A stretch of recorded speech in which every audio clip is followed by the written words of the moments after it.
게이브리얼 사건이 있고 많은 미국 사람들이 아동학대에 관심을 갖게 된 2013년 이후 미국의 아동학대 수는 줄었을까? 미국 아동학대와 유기 데이터 시스템인 NCANDS에 따르면 아니다. 2013년부터 2019년까지 아동학대를 받은 아이들은 1000명당 원래는 8.8명이었지만 가면 갈수록 점점 늘어났다가 약간 2019년도에 줄어든다. 여전히 많은 아동들이 학대를 당하고 있다는 것을 알 수 있다. 사회를 바꿀 만큼 아동학대에 대한 사람들의 외침이 크지 않아서였을까? 하루는 게이브리얼이 담임선생님에게 와 질문을 한다. 선생님, 엄마한테 벨트로 맞는 게 정상인가요? 그런 부모가 있기도 하단다. 그러면 피가 나는 것도 정상인가요? 이런 대화가 있은 후 게이브리얼의 선생님인 제니퍼 가르시아는 방과 후에 아동복지 한라인에 전화를 건다. 아동복지 한라인에서 스테퍼니 로드리게스라는 복지사한테 자기가 담당자라며 전화가 온다. 선생님은 안심을 하게 되나 문제는 또다시 발생하기 시작한다. 게이브리얼이 학교를 나오지 않다가 얼굴에 멍이 들어서 나타난 것이었다. 그리고 교실에서 화를 낼 일이 아닌 사소한 것에서도 게이브리얼이 화를 내기 시작했다고 한다. 그래서 선생님은 게이브리얼을 불러서 물어본다. 얼굴이 왜 그러니 게이브리얼? 그냥 넘어졌어요. 그냥 넘어진 것 같지가 않은데 게이브리얼? 선생님한테 솔직하게 얘기해주면 안 될까? 사실 엄마가 베비탄총을 쐈어요. 왜 거짓말을 했니 게이브리얼? 선생님에게 말하면 사회복지 선생님이 오는데 그러면 제가 더 맞거든요.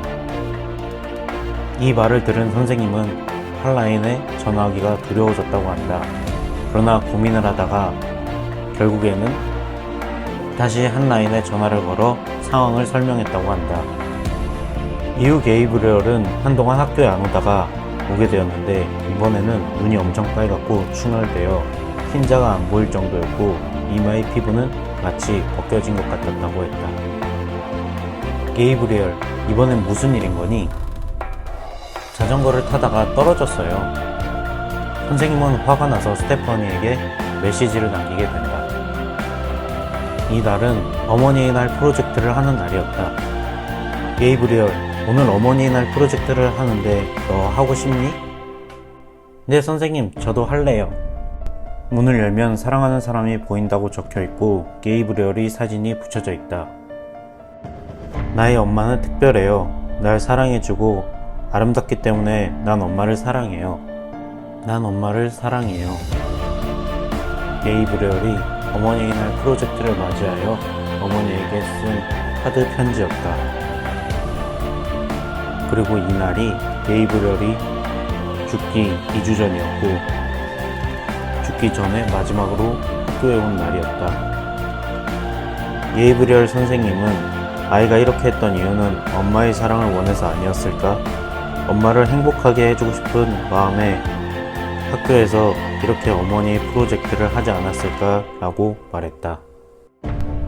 이 일로 아동복지 한라인에서 게이브리얼을 담당했던 스테퍼니는 사회적으로 비난을 받게 되고 검사는 스테퍼니를 비롯하여 게이브리얼과 관련된 4명의 사회복지사들도 기소한다.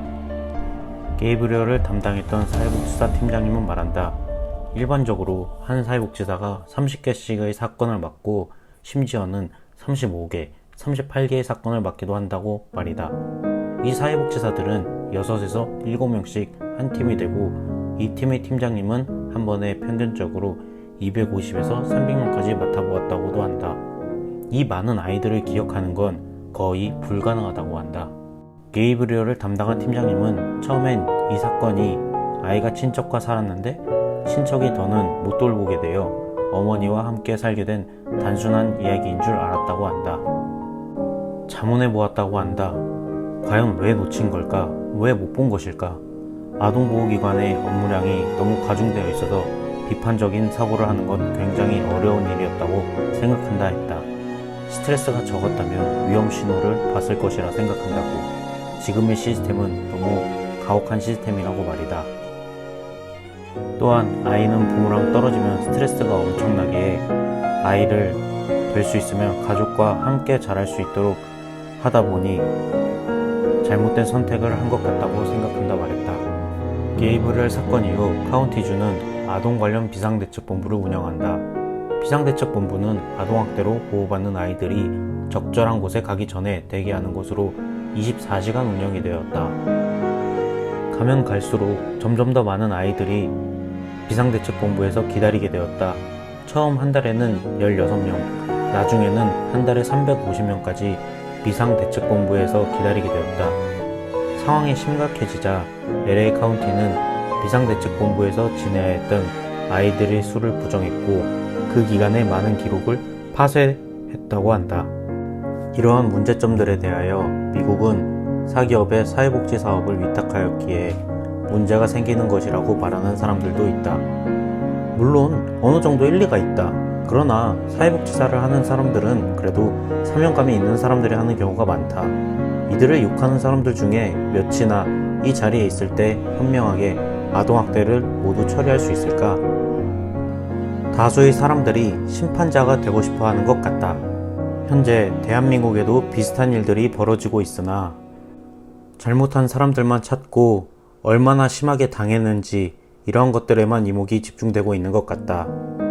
게이브리엘이 원했던 것은 어머니의 사랑이었다. 단순한 어머니와의 분리가 아니었다. 아동학대를 바라보고 드는 분노가 과연 아이들이 원하는 방향으로 흘러가고 있는 것일까? 대학교 범죄학 수업 시간에 교수님이 조두순 같은 사람은 어떤 처벌을 받아야 할까? 라고 물어보셨을 때 나는 당연히 사형이죠 라고 했다. 이때 교수님은 물론 그렇게 생각할 수도 있지만 그러한 생각은 역사를 과거로 되돌리는 발언이기도 하네 라고 하셨다. 이 당시 이 말을 듣고 엄청 화가 나고 답답했었다. 역시 교수님이라 현실을 모르고 저런 소리나 하신다고. 그러나 지금은 교수님 생각이 딱 맞다고는 생각하진 않지만 틀렸다고도 생각하지 않는다. 왜냐면 범죄란 그렇게 간단한 문제가 아니기 때문이다.